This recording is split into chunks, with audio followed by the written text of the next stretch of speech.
时间有点来不及了。Hello， 大家好，我是静哥，看一下我在什么地方。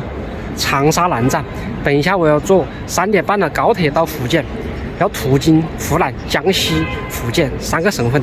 因为在高铁跑得比较快，也可以看到农村的面貌，来比较一下3个省份农村哪边漂亮一点。从这边进去，我现在的位置在西广场。长沙南站是2007年动工修建，2009年动工使用，13个站台，28条线路。以前我们从长沙去广州要9个小时，这边修好了以后坐高铁过去2个半小时就到了。好多的人啊，排了50米的队伍，这应该是一个旅行团，全部是老年人。我还有20分钟，应该来得及吧。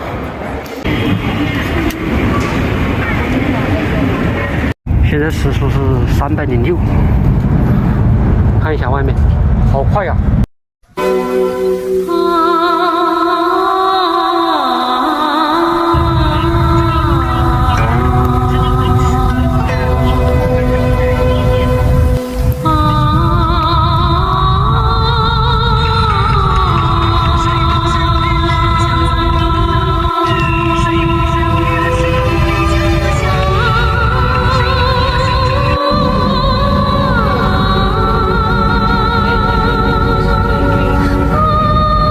这里是萍乡别站，江西的第一个站。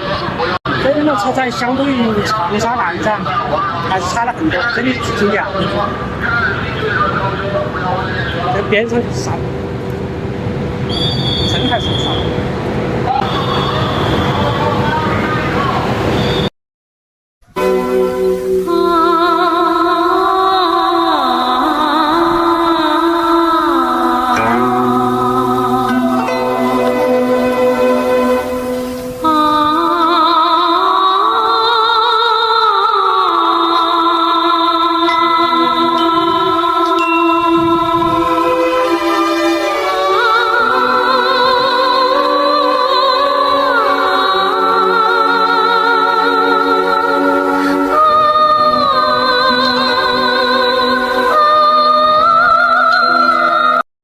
外面是江西，现在是晚上的5点半，而江西这边的山要多一点。看一下这边，因为到福建那边差不多晚上7点多钟、10点钟，所以福建那边的农村拍不到了。